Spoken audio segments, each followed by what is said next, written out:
아무리 상승장이라도 조정 한 번 없는 랠리는 불가능해요. 모든 상승장에 이렇게 중간중간 조정이 나와주기 마련이고, 문제는요, 이렇게 하락이 등장해줄 때마다 우리는 지금 나오고 있는 하락이 단순 눌림이자 개미 털기 움직임에 불과한지, 아니면 1, 2년 동안 쭉 하락해줄 하락장의 시작인 건지 판단이 안 서는 경우가 너무 많을 거예요. 그래서 오늘은 하락이 나올 때 이 하락이 진짜인지 아닌지를 판단하는 법을 가르쳐 드릴 겁니다. 소론이 좀 길 수 있어요. 하지만 끝까지 보고 나면 찐하락인지 아닌지를 구별할 수 있게 됩니다.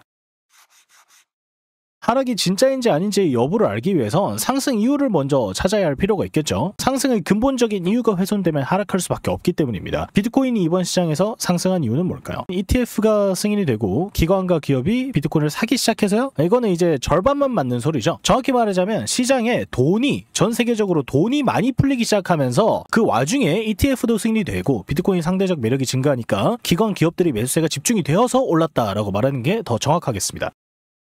그러면 역으로 이렇게 말할 수 있겠죠. 기관과 기업이 비트코인을 팔기 시작하거나 아니면은 시장에서 돈이 빠져나가는 상황이 나왔을 때 비트코인의 상승 이유가 훼손되었다고 보고 하락장이 나올 수도 있겠죠. 여기서 파란색 차트가 비트코인이고요. 그 다음에 노란색 차트가 글로벌 통화량 차트입니다. 글로벌 통화량은 간단히 말해서 이 세상에 돈이 얼마나 많이 풀렸냐를 얘기하는 거예요. 보시면 글로벌 통화량이 오르면은 비트코인도 오르고, 글로벌 통화량이 떨어지면은 비트코인도 떨어지고, 이때는 이제 코로나 사태이기 때문에 예외고요. 그 다음에 글로벌 통화량이 떨어지면 비트코인도 다시 떨어지는 그런 아주 상관관계가 높은 모습을 보여주고 있어요. 밀접한 연관성을 보여주고 있고요.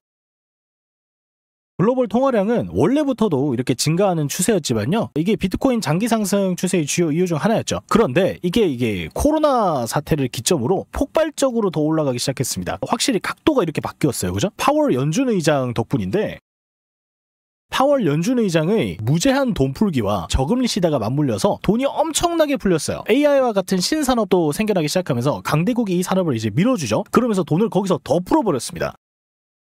그래서 이 세 가지 이유가 합쳐지면서 전 세계적인 유동성 폭발이 일어났고요. 2020년 이후에 신흥 부자들이 엄청나게 많이 생겨난 이유기도 합니다. 기존의 부자들은 더더욱 부자가 됐고요. 시장에 그렇게 남아 돌게 된 돈은 결론적으로 비트코인 같은 투자 자산으로 유입되면서 비트코인은 또 폭발적으로 상승을 해줬죠. 그러면은 이 상승 이유들이 훼손될 때마다 당연히 비트코인의 상승폭도 그만큼 꺾일 수가 있겠다. 그죠?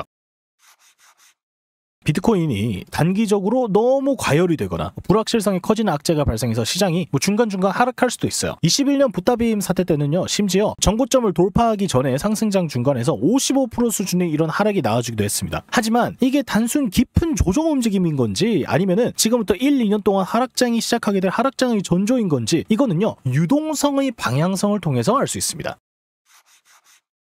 유동성의 방향성이 정확히 뭘까요? 올해 시장을 먼저 보겠습니다. 이게 올해 시장 비트코인 차트인데요. 올해 시장은 금리 인하 없이도 잘 올라줬습니다. 실제로 금리 인하를 하지도 않았는데 왜 이렇게 많이 올라줬을까요? 왜냐하면은 금리를 연내 2회를 인하하겠다는 방향성이 잡혀 있었기 때문이에요. 그래서 실제로 금리 인하는 아직 오지 않았지만요, 금리 인하를 한다는 그 기대감이 이미 시장의 가격에 반영이 되어버린 거예요.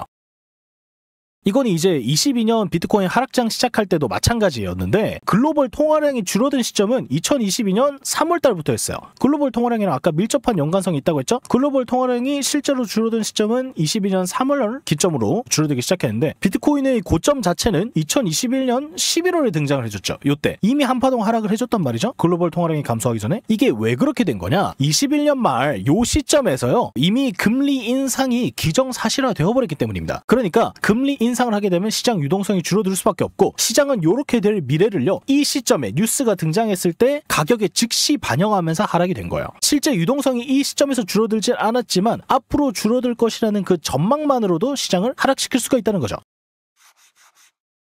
자, 그래서 하락폭이 얼마나 나오냐보다도 중요한 건 결국 유동성이 어떤 방향을 가리키고 있다는 거죠. 여기 하락 움직임이 나온 두 개의 차트가 있습니다. 자, 첫 번째 차트 같은 경우는 고점에서 마이너스 40%가 나왔지만, 시장의 뉴스를 보자면 앞으로 금리 인하가 예정이 되어 있고요. 좋아요. 그 다음에 정부가 신산업 지원의 일환으로 수천조를 시장에 푼다고 선언한 상태입니다. 자, 두 번째 차트 같은 경우는 고작 고점에서 마이너스 8% 정도밖에 나오지 않았지만, 인플레이션 위기 때문에 정부가 양적 완화 등으로 돈을 걷어가겠다고 정책 브리핑을 내놓은 상태입니다. 자, 단순 하락폭으로만 보면 두 번째 하락이 덜 무섭지만 장기적으로 시장의 유동성이 어떻게 될지 생각하면 두 번째 케이스를 더 조심해야 되는 거죠. 왜냐하면 비트코인의 메인 상승 동력인 풍부한 유동성이 1번 차트에는 앞으로도 있을 예정이지만 2번 차트에서는 천천히 유동성을 잃어버릴 수밖에 없는 상황이기 때문입니다.